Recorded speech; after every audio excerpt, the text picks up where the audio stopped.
50 വർഷങ്ങൾക്ക് മുമ്പ് നമ്മൾ ചന്ദ്രനിൽ പാദമുദ്ര പതിപ്പിച്ചു. അന്നതൊരു തുടക്കം മാത്രമായിരുന്നു. ഇപ്പോൾ മനുഷ്യൻ വീണ്ടും അവിടേക്ക് മടങ്ങുകയാണ്. പക്ഷേ ഇത്തവണ വെറുമൊരു സന്ദർശനത്തിനല്ല, അവിടെ ജീവിക്കാൻ വേണ്ടി തന്നെ. അതാണ് നാസയുടെ ആർട്ടമിസ് ദൗത്യം. ചന്ദ്രൻ്റെ ഇരുണ്ട ഭാഗത്തെ രഹസ്യങ്ങൾ തേടിയുള്ള യാത്ര. ആദ്യമായി ഒരു സ്ത്രീയും ഒരു കറുത്ത വർഗ്ഗക്കാരനും ചന്ദ്രനിലേക്ക് പോകുന്ന ചരിത്ര നിമിഷം ഇതിലൂടെ സംഭവിക്കാൻ പോകും. എന്തിനാണ് നമ്മൾ വീണ്ടും ചന്ദ്രനിലേക്ക് പോകുന്നത്? വെറും ചന്ദ്രനിലേക്കുള്ള യാത്രയല്ല ഇത്. ചൊവ്വയിലേക്കുള്ള മനുഷ്യൻ്റെ ആദ്യ യാത്രയുടെ കവാടമാണ് ഈ ദൗത്യം ഒരുക്കുന്നത്. വരാനിരിക്കുന്നത് ബഹിരാകാശ യുഗത്തിലെ ഏറ്റവും വലിയ വിപ്ലവമാണ്. എന്താണ് ആർട്ടമിസ് ദൗത്യത്തിൻ്റെ യഥാർത്ഥ പ്രാധാന്യം? ഗ്രീക്ക് പുരാണപ്രകാരം ചന്ദ്രൻ്റെ ദേവിയാണ് ആർട്ടമിസ്, അപ്പോളോയുടെ ഇരട്ട സഹോദരി. അതുകൊണ്ട് തന്നെ ചന്ദ്രനിലേക്കുള്ള രണ്ടാമത്തെ വലിയ യാത്രയ്ക്ക് ഇതിലും നല്ലൊരു പേര് വേറെയില്ല. നാസയോടൊപ്പം European Space Agency, Japan, Canada എന്നിവരും ഈ ദൗത്യത്തിൽ പങ്കാളികളാണ്. ഈ വിഷയം നമുക്കൊന്ന് വിശദമായി ചർച്ച ചെയ്താലോ? തുടങ്ങാം. നമസ്കാരം പ്രിയപ്പെട്ട കൂട്ടുകാരെ, എല്ലാവർക്കും സയൻസ് കോർണറിൻ്റെ പുതിയ വീഡിയോയിലേക്ക് സ്വാഗതം. ഇന്നത്തെ വീഡിയോ നമ്മൾ ചർച്ച ചെയ്യാൻ പോകുന്നത് വളരെ പ്രധാനപ്പെട്ട ഒരു വിഷയത്തെക്കുറിച്ചാണ്. നിങ്ങൾ ആദ്യമായാണ് ഈ ചാനൽ കാണുന്നതെങ്കിൽ സയൻസുമായി ബന്ധപ്പെട്ട കൂടുതൽ അറിവുകൾക്കായി ഇപ്പോൾ തന്നെ ഈ ചാനൽ ഒന്ന് സബ്സ്ക്രൈബ് ചെയ്തേക്കണേ. ഒപ്പം ആ ബെല്ലൈക്കൺ കൂടി അമർത്തിയാൽ ഇവിടെ അപ്ലോഡ് ചെയ്യുന്ന വീഡിയോകൾ അപ്പോൾ തന്നെ നിങ്ങൾക്ക് ലഭിക്കുന്നതാണ്. ഈ വീഡിയോ നിങ്ങൾക്ക് ഉപകാരപ്പെടുമെന്ന് തോന്നിയാൽ ലൈക്ക് ചെയ്യാനും നിങ്ങളുടെ സുഹൃത്തുക്കളിലേക്ക് ഇത് ഷെയർ ചെയ്യാനും മറക്കരുത്. കൃത്യമായ അറിവുകൾ ലഭിക്കുന്നതിനായി വീഡിയോ ഒട്ടും സ്കിപ്പ് ചെയ്യാതെ മുഴുവൻ കാണാൻ ശ്രമിക്കുക. മനുഷ്യൻ ചന്ദ്രനിൽ പോയി എന്നതിനെ എതിർക്കുന്നവർ ഏറ്റവും അധികമായി ഉയർത്തുന്ന ഒരു ചോദ്യമാണ്, അന്ന് പോയെങ്കിൽ പിന്നെന്തുകൊണ്ട് പോയില്ല? അന്നത്തെ ടെക്നോളജി ഉപയോഗിച്ച് അത് സാധ്യമാകില്ല എന്നൊക്കെ. ഇതിനൊക്കെ ശാസ്ത്രലോകം പല പ്രാവശ്യം മറുപടി പറഞ്ഞതാണ്. ഈ ചാനലിൽ തന്നെ പല പ്രാവശ്യം വിശദീകരിച്ചിട്ടുമുണ്ട്. അമേരിക്ക എന്ന രാജ്യത്തോടുള്ള രാഷ്ട്രീയമായ എതിർപ്പ് അവർ ചെയ്യുന്ന എന്തിനോടുമായി മാറുന്ന മാനസികാവസ്ഥയിൽ വരുന്ന പ്രതികരണങ്ങളാണിത്. നോക്കൂ, അമേരിക്ക എൻ്റെ മാതൃരാജ്യമൊന്നുമല്ല. അവർ ചെയ്യുന്ന പല കാര്യങ്ങളിലും ശക്തമായ വിമർശനവുമുണ്ട്. പക്ഷേ ചില യാഥാർത്ഥ്യങ്ങൾ സത്യസന്ധമായി നാം അംഗീകരിക്കണം. അതിലൊന്ന്, ശാസ്ത്ര സാങ്കേതിക മേഖലകളിൽ ആ രാജ്യത്തുണ്ടായ മുന്നേറ്റം മാനവരാശിക്ക് മുഴുവൻ ഗുണകരമായി മാറുന്ന കാര്യമാണ്. നമ്മൾ ഇന്ന് ഈ സംവദിക്കുന്ന ഇൻ്റർനെറ്റ് പോലും ഉടലെടുത്തത് അവിടെയാണ്. ഇങ്ങനെയുള്ള മഹാനേട്ടങ്ങളിൽ ഒന്നാണ് മനുഷ്യൻ്റെ ചാന്ദ്രയാത്രയും. സത്യത്തിൽ അന്നവർ ആ പദ്ധതി നിർത്താൻ പാടില്ലായിരുന്നു എന്നാണ് എൻ്റെ അഭിപ്രായം. വൻതോതിൽ ഇല്ലെങ്കിലും വർഷത്തിലൊന്ന് എന്ന കണക്കിലെങ്കിലും ചാന്ദ്രപദ്ധതി തുടർന്നിരുന്നു എങ്കിൽ ഇപ്പോൾ അന്താരാഷ്ട്ര ബഹിരാകാശ നിലയത്തിലേക്ക് പോയി വരുന്നത് പോലെ ചന്ദ്രനിലേക്കും പോയി വരാമായിരുന്നു. ടെക്നോളജി വികസിക്കുന്നത് ഒന്നിനു പിന്നാലെ ഒന്നായി തുടർച്ചയോടുകൂടിയാണ്. റൈറ്റ് സഹോദരന്മാർ ആദ്യത്തെ വിമാനം നിർമ്മിച്ച് അതിന് പിന്നാലെ തുടർച്ചയായ അപ്ഡേറ്റ് വന്നതുകൊണ്ടാണ് വ്യോമയാന സാങ്കേതികത ഇന്നത്തെ നിലയിലെത്തിയത്. അത് റൈറ്റ് സഹോദരന്മാരിൽ നിന്നുപോയിരുന്നുവെങ്കിൽ നാം പിന്നീട് വീണ്ടും പൂജ്യത്തിൽ നിന്ന് തുടങ്ങേണ്ടി വരുമായിരുന്നു. അതാണ് ചാന്ദ്രപദ്ധതികൾക്ക് സംഭവിച്ചത്. 60കളിലെ ഇലക്ട്രോണിക്സും ടെക്നോളജികളും വെച്ച് സാധിച്ച ആ മഹാനേട്ടത്തിന് പിന്നീട് തുടർച്ചകളും സ്പേസ് ടെക്നോളജികളിൽ വന്ന അപ്ഡേറ്റുകളും ഉണ്ടായില്ല. അത് തുടങ്ങിയിടത്ത് തന്നെ നിന്നു. അരനൂറ്റാണ്ടിന് ശേഷം വീണ്ടും തുടങ്ങുമ്പോൾ ഇക്കാലത്തിനിടയിൽ സ്പേസ് ടെക്നോളജികൾ അടിമുടി മാറി. ഈ പുതിയ കാലത്തിനനുസരിച്ച് വീണ്ടും ചന്ദ്രനിൽ പോകാൻ ഒരുങ്ങുമ്പോൾ 60കളിൽ അപ്പോളോ പദ്ധതികൾ തുടങ്ങിയപ്പോൾ എങ്ങനെയാണോ ചെയ്തത് അതെല്ലാം ആദ്യം മുതൽ തുടങ്ങി പരീക്ഷിച്ച് ഉറപ്പിക്കേണ്ടി വരുന്നു. അപ്പോളോ ദൗത്യത്തിൻ്റെ രീതിയും ആർട്ടമിസ് ദൗത്യവും തീർത്തും വ്യത്യസ്തമാണ്. 3 ദിവസം കൊണ്ട് ചന്ദ്രനിലെത്തി അവിടെ ഇറങ്ങി 5-6 മണിക്കൂർ ലൂണാർ സർഫസിൽ ചെലവഴിച്ച് പെട്ടെന്ന് തിരിച്ചു പോരുക എന്നതായിരുന്നു അത്. എത്രയും വേഗം ദൗത്യം തീർത്ത് യാത്രികരെ തിരികെ ഭൂമിയിലെത്തിക്കണം. സോവിയറ്റ് യൂണിയനുമായുള്ള മത്സരം മാത്രമായിരുന്നല്ലോ അതിൻ്റെ ഉദ്ദേശം. എന്നാൽ ആർട്ടമിസ് ദൗത്യം വളരെ ഫ്യൂച്ചറിസ്റ്റിക്കായാണ് വിഭാവനം ചെയ്തിരിക്കുന്നത്. ചന്ദ്രനിൽ ഒരു സ്ഥിരതാവളം, ഭാവിയിലെ ഗ്രഹാന്തര ദൗത്യങ്ങൾക്കുള്ള ബേസ് ക്യാമ്പായി ചന്ദ്രനെ ഉപയോഗിക്കുക, ചന്ദ്രനിലെ ധാതു സമ്പത്ത് ഉപയോഗിക്കുക, അവിടെ ഗവേഷണ കേന്ദ്രങ്ങൾ സ്ഥാപിക്കുക, അങ്ങനെ ഭാവിയിലേക്ക് പ്രയോജനപ്പെടുന്ന ഒരുപാട് കാര്യങ്ങൾ ഈ ദൗത്യത്തിൻ്റെ ഭാഗമാണ്. 2022 4 മനുഷ്യർക്ക് സഞ്ചരിക്കാവുന്ന ഒരു പേടകം യാത്രക്കാരൊന്നും ഇല്ലാതെ വിക്ഷേപിച്ചിരുന്നു. ആ പേടകം ചന്ദ്രൻ്റെ ഭ്രമണപഥത്തിലെത്തി അവിടെ കുറച്ച് പ്രദക്ഷിണം വെച്ച് സുരക്ഷിതമായി ഭൂമിയിൽ ലാൻഡ് ചെയ്തു.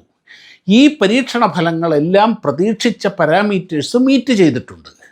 അതായത് പേടകത്തിൻ്റെ പാതയിലുള്ള വ്യതിയാനങ്ങൾ, പ്രൊപ്പൽഷൻ, സമയം, അങ്ങനെ എല്ലാം കൃത്യമായി തന്നെ അച്ചീവ് ചെയ്ത സ്ഥിതിക്ക് അടുത്ത ഘട്ടത്തിലേക്ക് കടക്കുകയാണ്. അതായത് 4 യാത്രക്കാർ കയറിയ ഓറിയോൺ പേടകം ചന്ദ്രൻ്റെ സമീപത്തെത്തി ചന്ദ്രനെ ഒന്ന് വലം വെച്ച് തിരിച്ചു വരുന്നു എന്നതാണത്. ഈ പദ്ധതി അങ്ങനെയാണ്. ചന്ദ്രനിൽ ലാൻഡ് ചെയ്യുക എന്നത് ഈ മിഷൻ്റെ ഉദ്ദേശമല്ല. അതുകൊണ്ട് തന്നെ ചന്ദ്രനിൽ ഇറങ്ങാനുള്ള ലൂണാർ മൊഡ്യൂൾ ഇതിലില്ല. ഈ മിഷനിലും ധാരാളം കാര്യങ്ങളുടെ ട്രയൽ നടക്കണം. ഓറിയോൺ പേടകത്തിന് 2 ഭാഗങ്ങളാണുള്ളത്. മനുഷ്യൻ ഏറ്റവും കൂടുതൽ സമയം ചെലവഴിക്കുകയും യാത്രയുടെ നിയന്ത്രണവും എല്ലാമുള്ള കമാൻഡ് മൊഡ്യൂൾ. ഇത് നിർമ്മിക്കുന്നത് അമേരിക്കയിലെ പ്രമുഖ എയ്റോസ്പേസ് കമ്പനിയായ F-16 യുദ്ധവിമാനങ്ങളൊക്കെ നിർമ്മിച്ച ലോക്ക്ഹീഡ് മാർട്ടിൻ ആണ്. യാത്രയ്ക്കാവശ്യമായ ഓക്സിജൻ, ഭക്ഷണം, ഇന്ധന സംവിധാനം, വൈദ്യുതി ഉണ്ടാക്കൽ, സോളാർ പാനലുകൾ, കമ്മ്യൂണിക്കേഷൻ സിസ്റ്റംസ് എല്ലാമുള്ള ESM അഥവാ യൂറോപ്യൻ സർവീസ് മൊഡ്യൂളാണ് മറ്റൊരു ഭാഗം. അതെന്താ അങ്ങനെ? അതേ കൂട്ടുകാരെ, ആർട്ടമിസ് പദ്ധതി നാസയുടെ സ്വന്തം മാത്രമല്ല.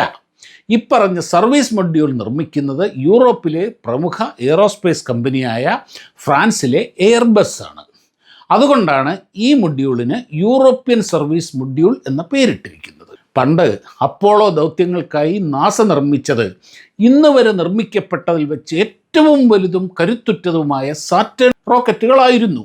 3 സ്റ്റേജുകളിലായി 5 സെമി ക്രയോജനിക് എഞ്ചിനുകളും 6 ക്രയോജനിക് എഞ്ചിനുകളും ചേർന്നുള്ള ഈ റോക്കറ്റ് ഇന്നും റോക്കറ്റ് സയൻസിലെ ഒരു വിസ്മയമാണ്. ഇപ്പോൾ ആർട്ടമിസ് ദൗത്യത്തിനായി നാസ നിർമ്മിച്ചത് ശക്തിയേറിയ റോക്കറ്റായ SLS ആണ്. ഈ SLS എന്ന് പറഞ്ഞു കഴിഞ്ഞാൽ സ്പേസ് ലോഞ്ച് സിസ്റ്റം എന്നേ ഉള്ളൂ. ഇതിനു മുകളിലാണ് സഞ്ചാരികൾ ഇരിക്കുന്ന ഓറിയോൺ സ്പേസ് ക്രാഫ്റ്റ് ഘടിപ്പിക്കുന്നത്. ഈ പേടകമാണ് ബഹിരാകാശ യാത്രികരെ സുരക്ഷിതമായി ചന്ദ്രനിൽ എത്തിക്കുന്നതും തിരികെ കൊണ്ടുവരുന്നതും. സാറ്റേൺ റോക്കറ്റും SLS റോക്കറ്റും കമ്പയർ ചെയ്യുന്ന വിശദമായ ഒരു വീഡിയോ നമുക്ക് വേറെ ചെയ്യാം.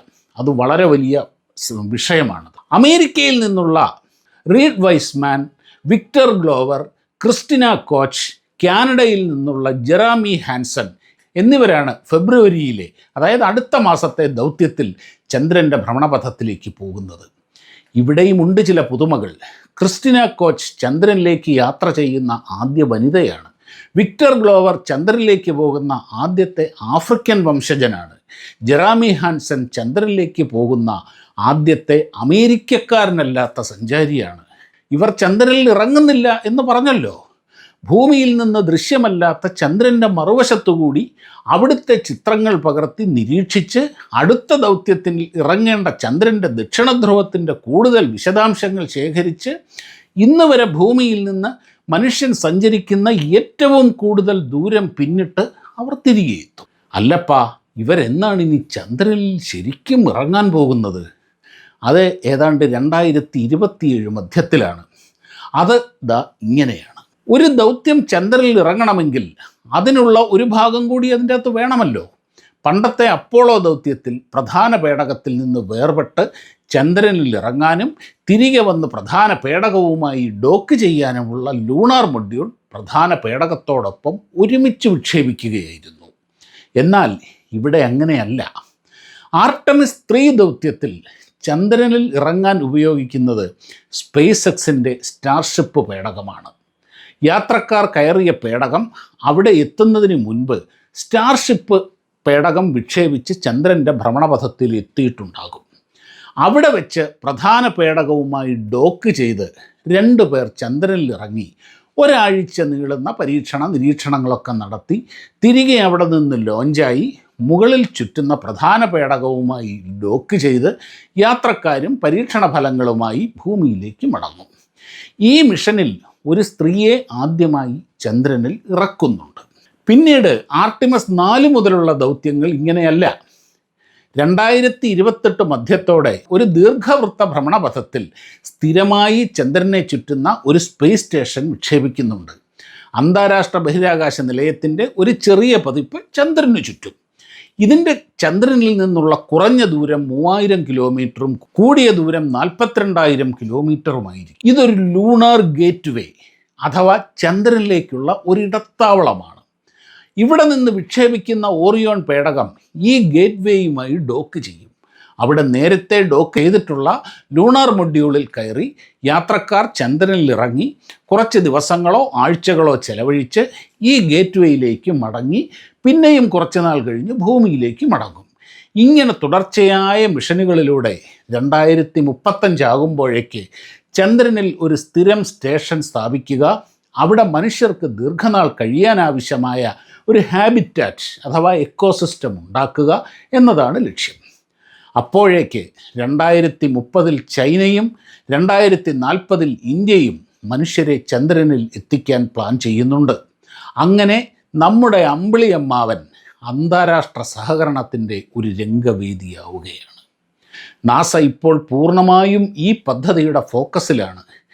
ഈ പദ്ധതിക്ക് വേണ്ടി വികസിപ്പിച്ച പടുകൂറ്റൻ SLS റോക്കറ്റ് ഇതുവരെ നിർമ്മിച്ചിട്ടുള്ളതിൽ വെച്ച് ഏറ്റവും വലുതാണ്. സത്യത്തിൽ 1970കളിൽ അപ്പോളോ പദ്ധതികൾ തുടർന്നിരുന്നുവെങ്കിൽ ഇതൊക്കെ എന്നേ നടന്നേനെ. ഇനി പറഞ്ഞിട്ട് കാര്യമില്ല. എന്തായാലും മനുഷ്യന് ചന്ദ്രനിൽ പോകാൻ കഴിയില്ല, പോയാൽ തന്നെ തിരിച്ചു വരാൻ കഴിയില്ല, അപ്പോളോ പദ്ധതി അമേരിക്കയുടെ തട്ടിപ്പായിരുന്നു എന്നതിനൊക്കെയുള്ള മറുപടി ഇനിയും വലിയ താമസമില്ലാതെ നമ്മുടെ കൺമുമ്പിൽ തന്നെ കാണാൻ പോവുകയാണ്. ആദ്യമായി ഒരു വനിതയെയും വെള്ളക്കാരനല്ലാത്ത ഒരു വ്യക്തിയെയും ചന്ദ്രനിലേക്ക് എത്തിക്കുന്ന ചരിത്ര നിമിഷത്തിനാണ് ലോകം കാത്തിരിക്കുന്നത്. ഈ പദ്ധതി മനുഷ്യ പുരോഗതിയിൽ പുതിയ ചരിത്രം എഴുതുമോ? നമുക്ക് കാത്തിരുന്ന് കാണാം. ഇന്നത്തെ നമ്മുടെ ഈ വീഡിയോ നിങ്ങൾക്ക് ഇഷ്ടപ്പെട്ടു എന്ന് വിശ്വസിക്കുന്നു. ഈ വിഷയത്തെക്കുറിച്ചുള്ള നിങ്ങളുടെ അഭിപ്രായങ്ങളും സംശയങ്ങളും കമൻറ്റ് ബോക്സിൽ രേഖപ്പെടുത്താൻ മറക്കരുത്. നിങ്ങളുടെ ഓരോ കമൻറ്റും എനിക്ക് വളരെ വിലപ്പെട്ടതാണ്. അടുത്ത വീഡിയോയിൽ പുതിയൊരു വിഷയവുമായി നമുക്ക് വീണ്ടും കാണാം. നന്ദി, നമസ്കാരം.